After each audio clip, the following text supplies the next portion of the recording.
Can everyone see my presentation? Okay. So hello and welcome everyone. Thank you for inviting me to speak to the Grand Rapids Community College students regarding internship opportunities. Again, my name is Michelle Love. I'm an administrative assistant with Van Andel Institute Graduate School. It'll be 9 years this year in September that I've been here. I support all of the internships and graduate student, guest student programs. I coordinate professional development events for the summer internship program, as well as planning a scientific event every fall, and that's called the West Michigan Regional Undergraduate Science Research Conference. So for students that attend GRCC, we really would like to welcome you to attend that event. It's a great networking event, a great opportunity to meet others in the fields that you're in and see some of the science that that's going on in the West Michigan institutions around the area. So we do utilize the scientific events that we have, as well as the summer internship program, to recruit students for our PhD program.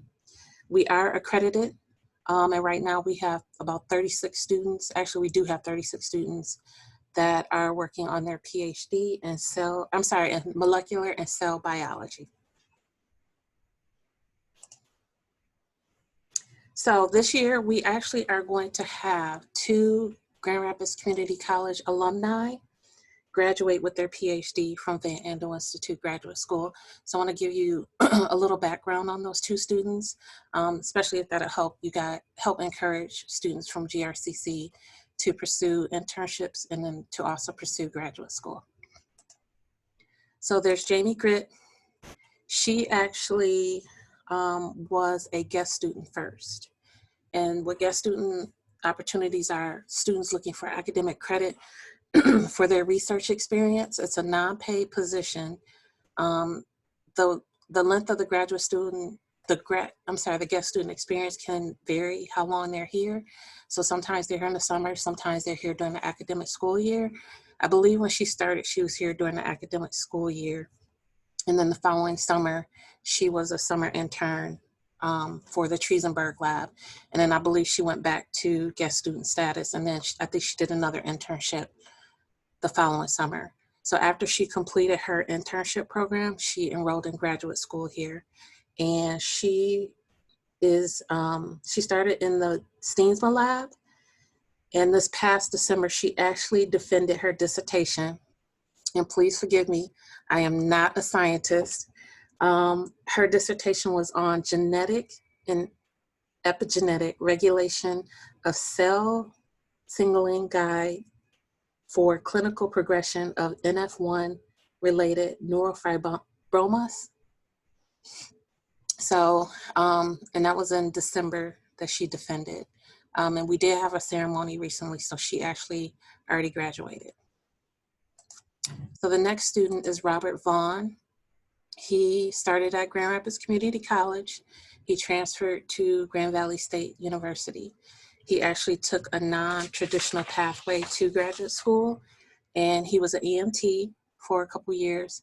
And then he actually worked for the Coetzee Lab for Van Andel Institute as a scientific researcher.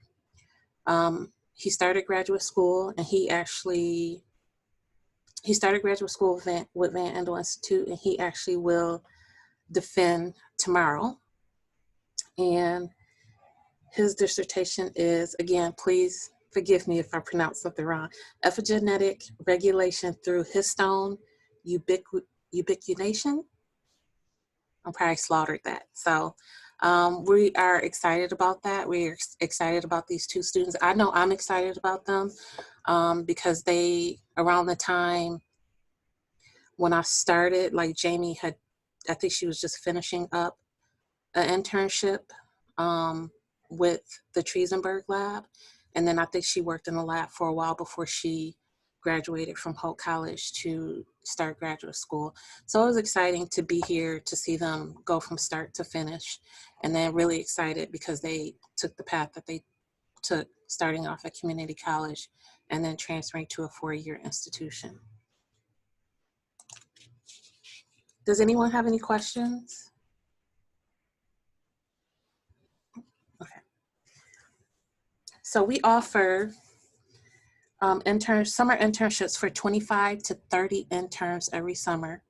And then our funding comes from Meyer Foundation, Purple Community, the Moss family, and then from Van Andel Institute Graduate School. To be eligible, students need to have a GPA of 3.0 or higher. They need to be enrolled in a research science related degree program.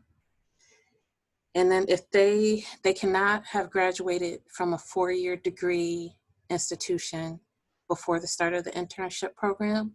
However, if they attend a 2-year institution like GRCC and they graduate before the program starts, if they are transferring to a 4-year institution, they are eligible. They just need proof that they're transferring, whether it be a transfer offer letter and then a copy of their upcoming course schedule. Does anyone have any questions about that? So our application process starts at the beginning of December. And as mentioned at the beginning, yes, our deadline is February 1st. Sometimes there is a little flexibility with that where we can allow maybe a couple days after. I know the committee is probably going to discuss that option. They probably will look at the numbers and see how many students have applied. If they feel the need to extend it, they will do that. But I pretty much won't know until Friday if we'll extend it. And if we do, it'll be maybe 1 or 2 days. For the application process, we do require an online application. There are pre-employment questions with that online application that students have to answer. And then I'll go into detail a little bit later about those questions. And then we require applicants to upload a single PDF file that has their cover letter, their resume, and their transcript. We request 2 letters of recommendations, and those can come from faculty mentors or a lab mentor or a current supervisor. So as mentioned earlier, yes, the deadline is February 1st. However, that may be extended, but we won't know for sure. If we do extend it, most likely we'll put it on Twitter, Instagram, and LinkedIn if we do extend that deadline. The deadline for letters of recommendation is actually a different deadline, and that's February 5th. We try to give faculty a little more flexibility with the deadline dates, and the reason is because of winter. So we found that some of the institutions, because of the weather, they can't get, well, years ago, they couldn't get in the office to write those letters of recommendation. It may be a little bit different now because people are working remotely, but we try to give them a little more time to get those in, which is February 5th. Interviews are conducted between February 15th and March 15th, and any offers for employment are extended between April 1st and April 15th.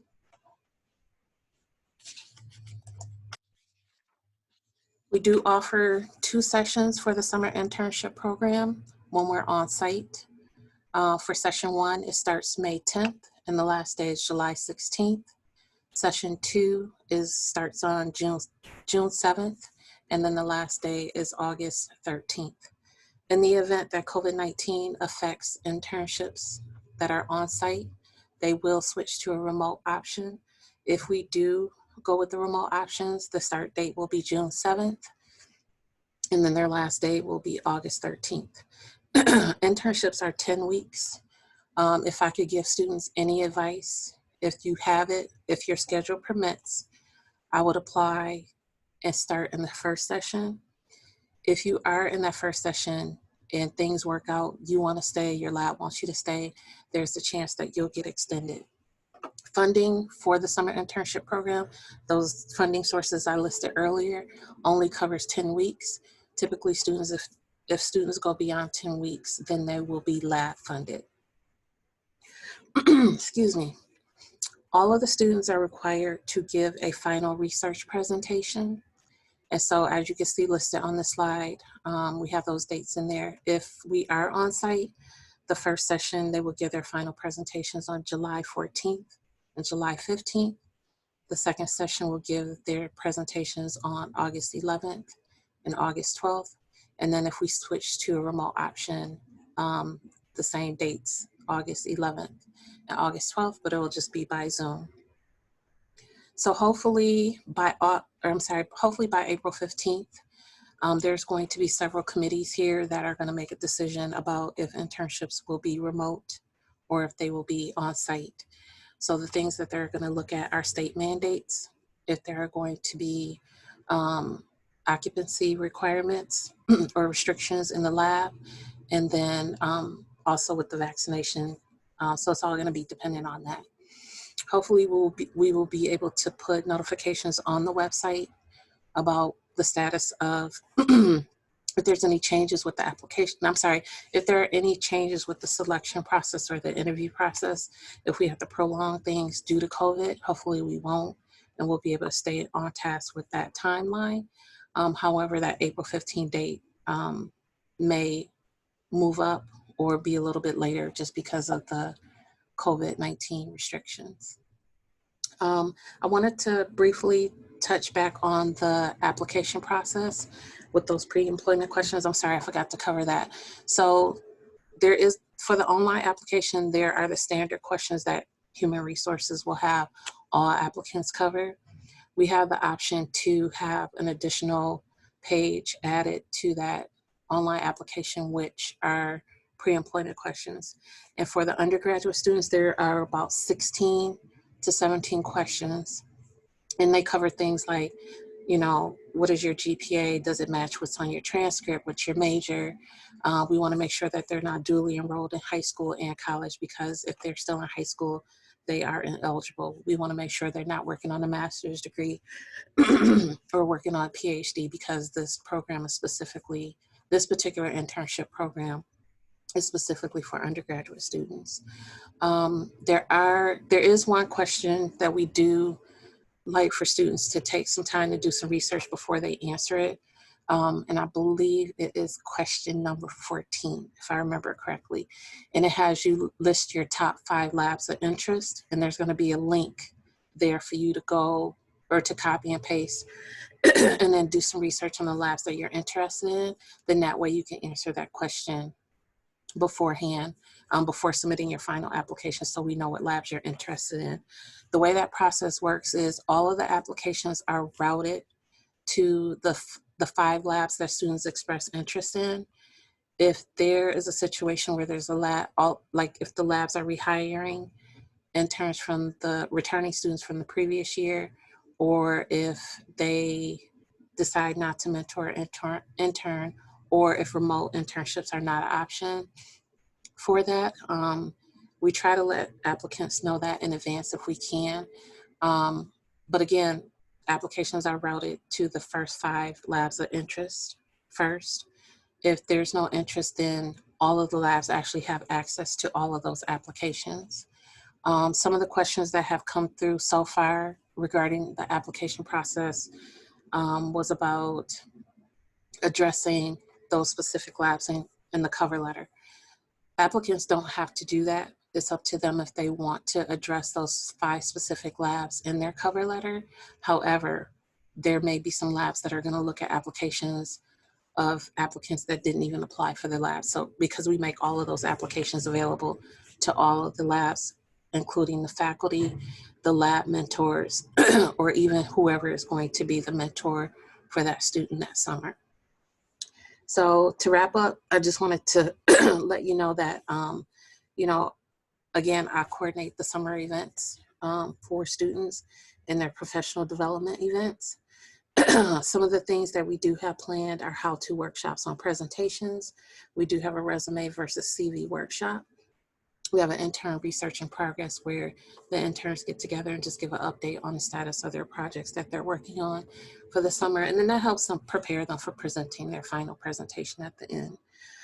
We also do tours of hospitals, tours of the Michigan State University Research Center, which is downtown.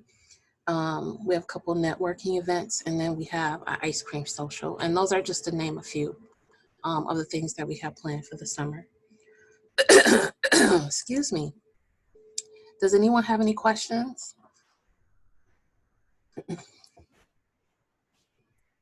Thank you, Michelle. And if you have a question, I'm not able to see all of you. So sort of just chime in.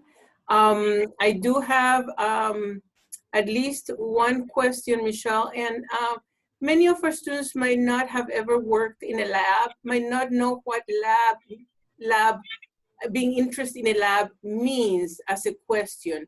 Could you maybe tell us a little bit about that? And I know we have about 5 minutes, but could you tell the students a little bit about what it means to express interest in a lab? So when you express interest, do you mean that question that's on the application? Mm-hmm. Yep. So what'll happen, I wish I could get back to that. So like I said, there's going to be a website link that's there, and I can show you the website. Hold on. So when I meet face-to-face with students, when I do go to recruiting events, I usually have either my laptop or a iPad with me to direct them to the website. So I'm going to start sharing my screen so you can see it. So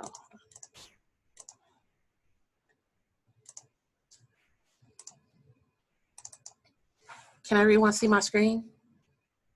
Okay, so when I'm on site at a recruiting event, I'll actually pull this up and I tell students to do the research on the labs that they're interested before they even fill out the application. So they have made some changes to the website, and you used to be able to come here and just click on faculty, but they've made some changes, as you can see, and I want to make sure I go to the right one. So here are all of our research labs, and they're broken down by department. And I usually tell students to click on the profile, see the summary of what their lab is about, and if there are any journals or any readings or any publications, I recommend that they review those. And then when you put on the application the labs you're interested in, we actually will tell students to put the name of the PI and then their specific research area. So again, I tell them to do the research, go through the entire website to make sure this is, a website, or I'm sorry, a lab that you're interested in. Some students may actually already know what specific department that they want to work with. We have epigenetics, we have neuroscience, we have cell biology, and then within cell biology, we have different divisions as well. We have Department of Structural Biology, and then we also have this new, this new department with metabolism. And so again, I recommend that students do the research in advance about what labs they're interested in by going to the actual PI's website, looking at their summary, their overview. This will actually give you a bio of the lead investigator, their publications. You can see who's on their team as far as postdocs, any graduate students that are in their labs, any research scientists, or even lab managers that are in their labs. I can't see any further beyond that because it's minimized on my screen, but that's what I recommend. Does that answer your question? Yes, thank you. I mean, I think that that's helpful for them to understand how to think about that. Mm-hmm. So. Yep, and then like I said, if students select 5 labs that they're interested in and things don't work out with those labs, they just have to remember all of the labs actually have access to their applications. And I know one of the interns actually had a question last year. So last year for that science conference, I had 2 interns on Zoom as a representative for me because I was because I was doing a couple different things with the conference. And so one of them actually had a question about what the percentage is for students that actually get in the labs that they put down as their top 5, as one of their top, or if they get in one of their top 5, or if they don't get in their top 5. We didn't have a breakdown on that because this particular student actually didn't get in one of the 5 labs she selected. She actually ended up with a lab totally different than what she expected, but she appreciated the experience. She actually ended up getting extended. So our internships were remote last year, and she was in California the whole time. So it worked out for her to do her internship remotely, and then they extended her for the summer, and she was able to continue to work on the project that she was working on. And then because things were kind of iffy with the school that she was going to, what was going to happen, they ended up doing a hybrid. So I think the beginning of the semester, she was remote or did everything online. So she was still able to continue the rest of her internship remotely until she came back to Michigan to actually physically go to school. Perfect. Thank you, Michelle. I'm going to stop